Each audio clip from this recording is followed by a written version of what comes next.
Hello, everyone, and welcome back to the podcast. I'm Angela and delighted to have you here back with us. If you're new, welcome. And don't forget to click subscribe or like or put a comment in the box. It all helps get these videos out to people a little bit better. So I am thrilled today to welcome Amy Thurman to the show.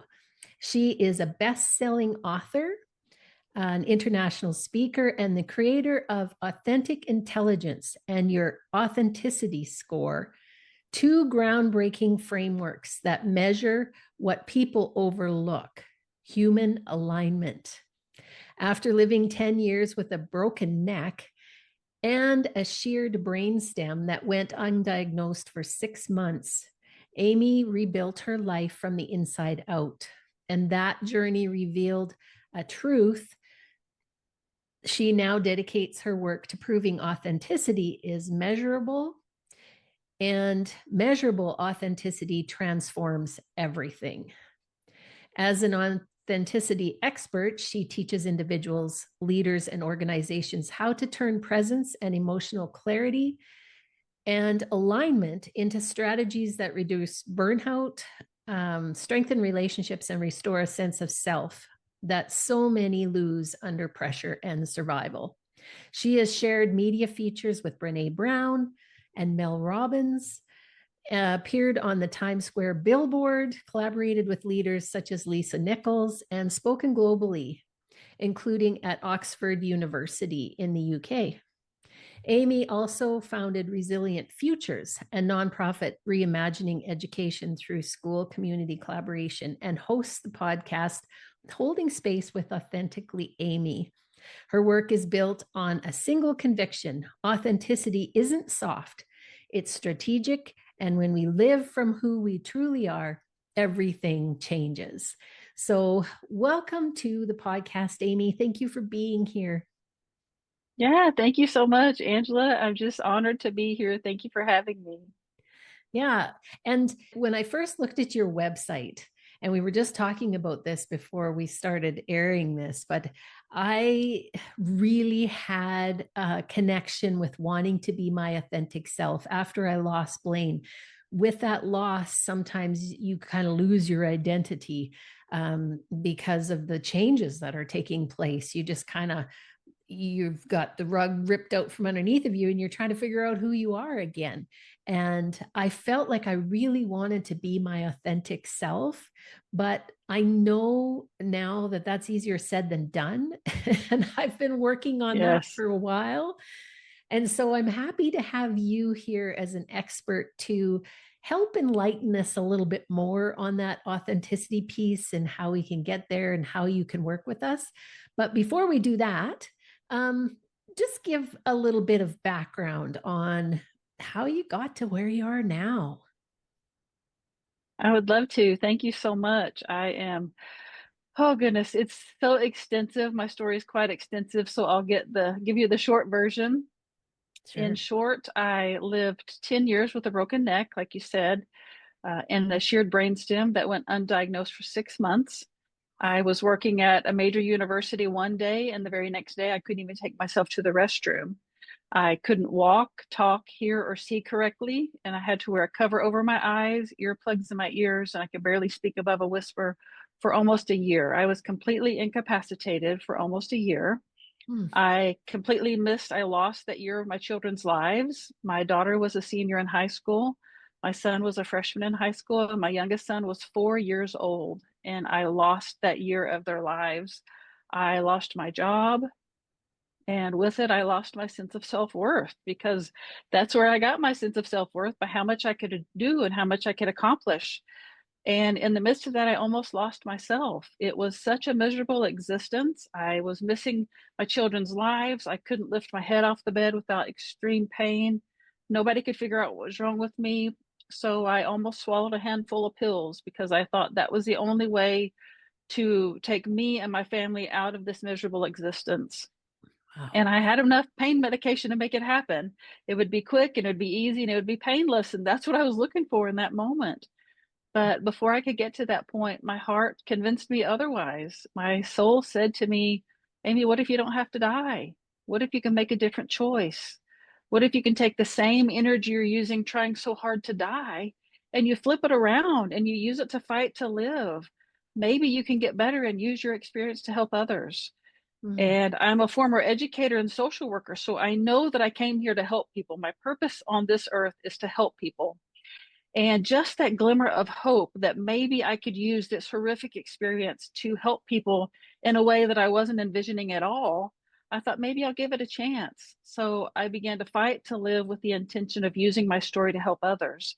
And that's what it has become. It's taken on a life of its own. I didn't expect this, but through that journey taught me so much about authenticity that I just can't keep it to myself. I have to teach others and share that with others because it's such a powerful thing. And there is such a different life on the other side of that. And I just love being able to share this message with the world. So thank you for this opportunity.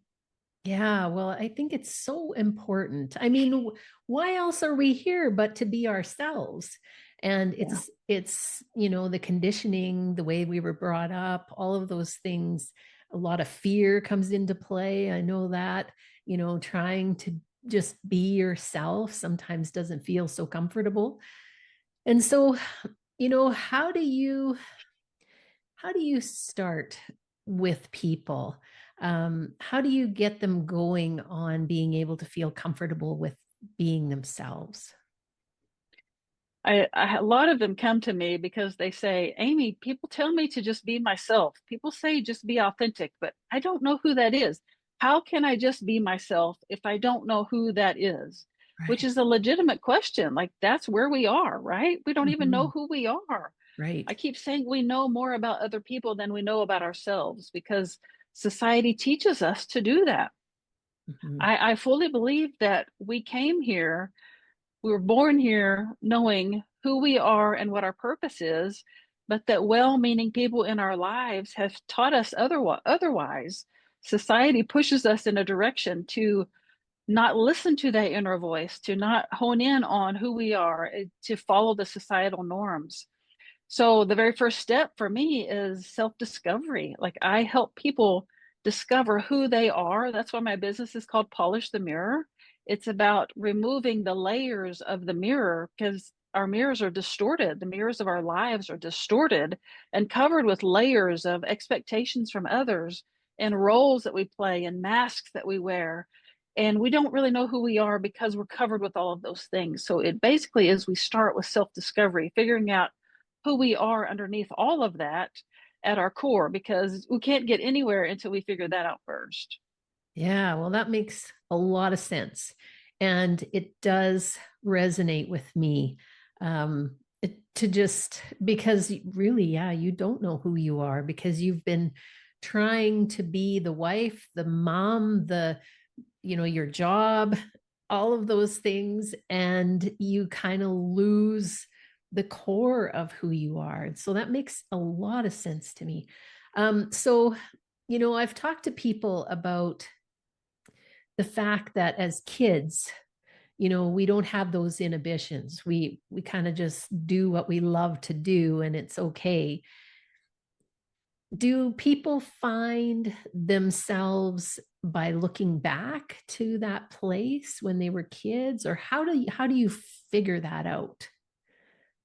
I think so, in my opinion, and in my practice, and when the work with my clients, that has been very, very helpful. I have two self discovery options that I offer people, and one of them is my self discovery community.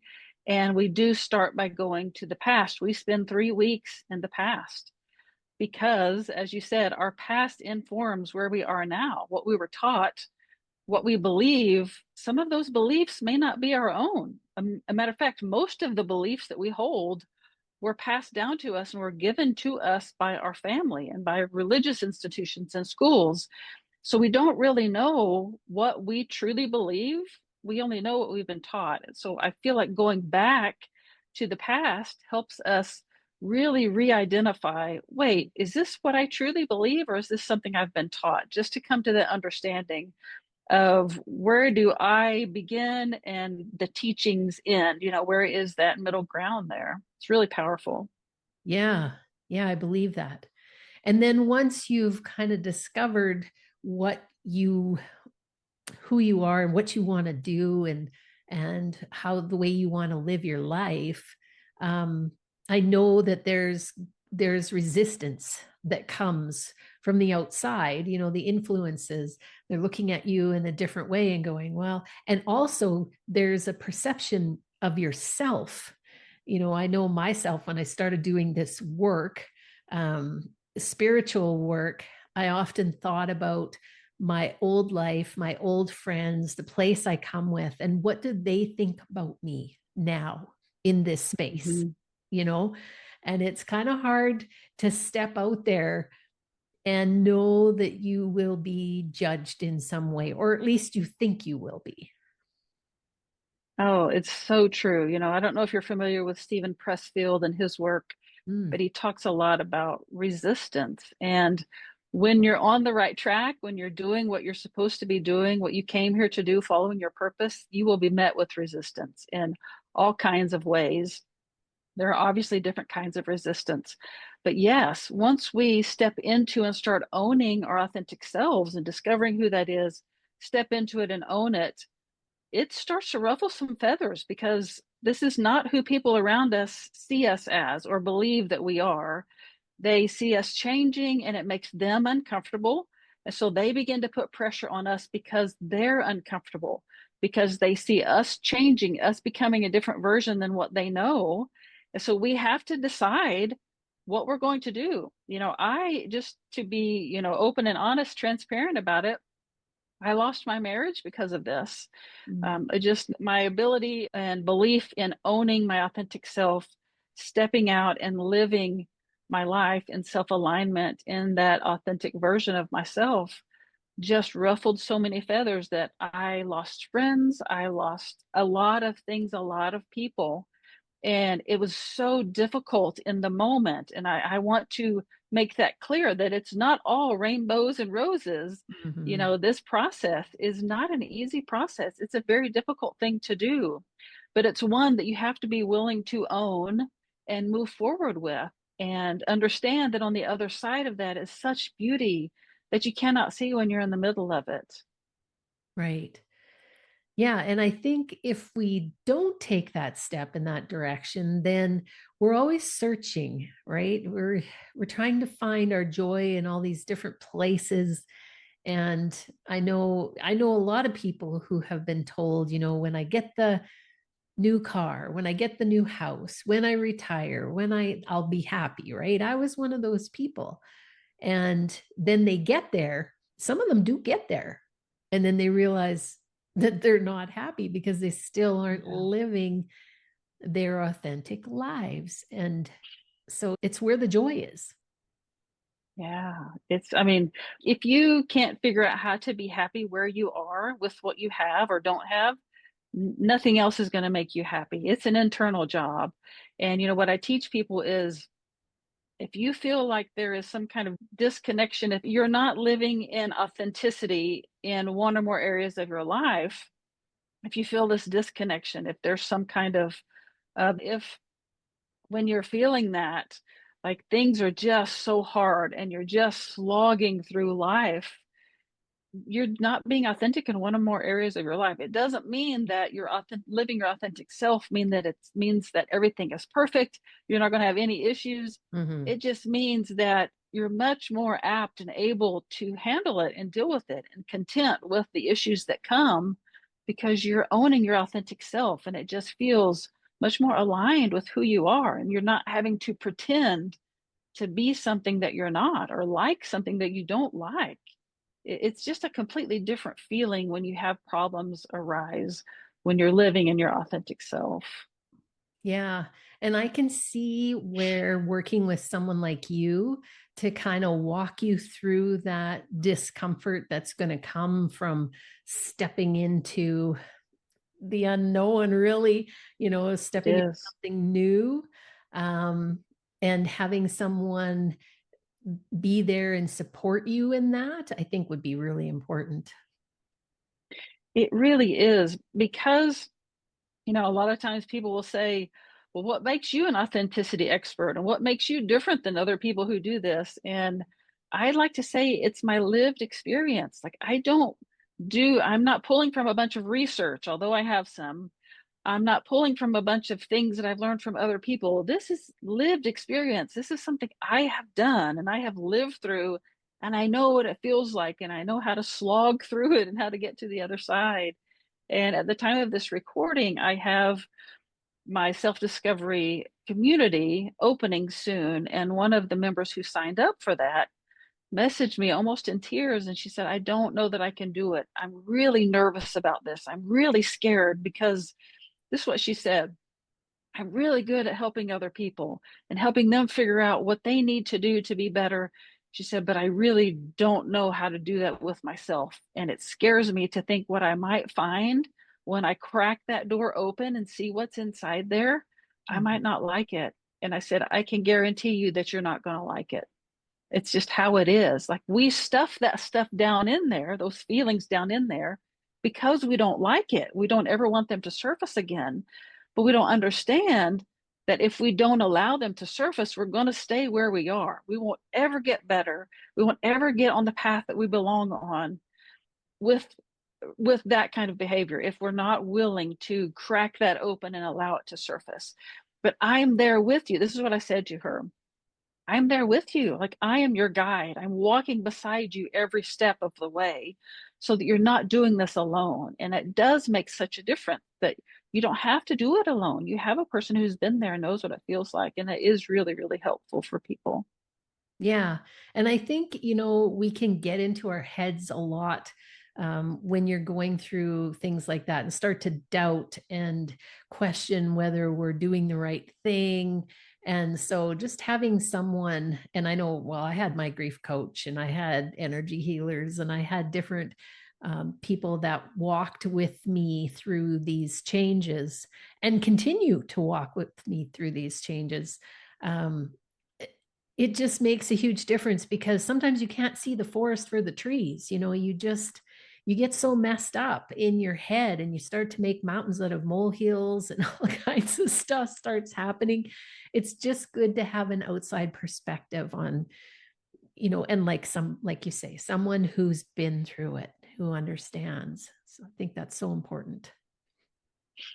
It really is because sometimes exactly what you said, sometimes that things that seem huge to you that you think are going to be life ending, from Mm-hmm. my perspective, now that I am on the other side, I'm also still learning more about my authentic self. Like it's something that is ongoing throughout life. But because I am one or two through maybe three steps ahead, something that you may see as life ending, I might be able to say, I know it feels like that right now, but I can tell you from my experience that this is just a bump in the road and we're going to get past that. And yeah, it is really helpful to have someone to walk alongside you who's been there and lived it. Mm-hmm. Yeah, and I think this makes so much sense for people who have gone through huge changes in their lives or loss, and loss brings change. It's really Yeah. a letting go of the past and then stepping into the future. And it is quite scary stepping into that unknown place. It's uncomfortable. And yeah, so there's all kinds of emotions and things that are going to come forward. And you need to find ways to release those. And so there's so much in this. Tell us a little bit more about your books and what you offer through those. Sure. I have right now two books that are bestsellers. The first one is called Finding My Hero Within, a journey from incapacitation to empowerment. And it outlines that 10-year journey of me living with a broken neck that went undiagnosed for 6 months and how I fought my way through the medical and the disability system, almost took my life, and had to relearn to walk, had to relearn to read, all of the things that I went through to reclaim my life. And it is just a book of hope. I have had multiple readers tell me that the words in that book saved their life. Like that's so humbling to me to say that, but multiple people have told me that they are alive today because of the words in that book, because of the hope that it provides. that I fought my way through that. And then my second book is called Polish the Mirror, Self-Discovery. It's a reflective coloring workbook that walks you through the self-discovery process. And it's different than my self-discovery community. We don't go into the past in the self-discovery book because you have to be guided through that.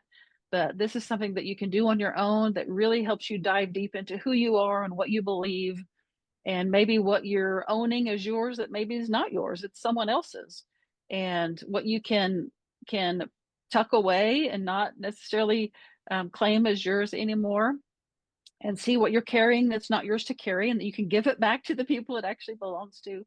But it's full of, it has journal prompts and questions, and it has some activities for you to do to incorporate this learning into your life. And then there's a picture to color for every chapter.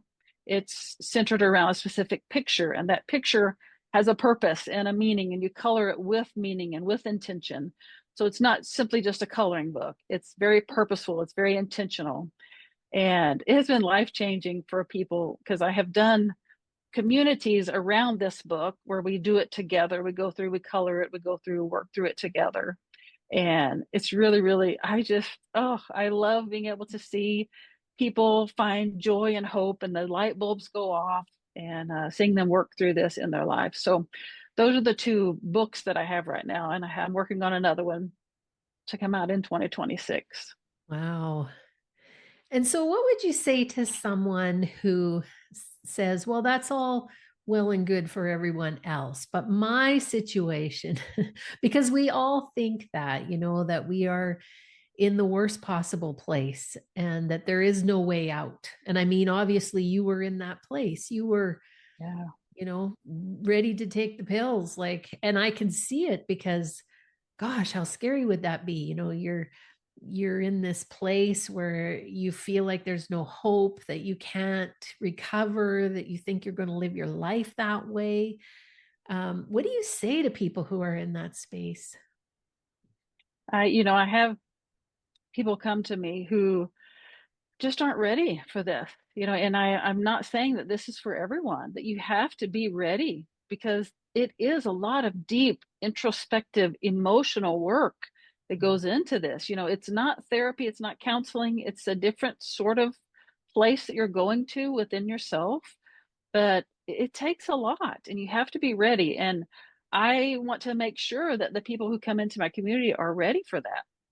And another thing is, people say to me a lot, like, teach me how to be like you, teach me how to do what you've done, and to, do all the things that you have done. And I just say to people, I can't do that, because this is my authentic self. What you see is my authentic self lived out in my life.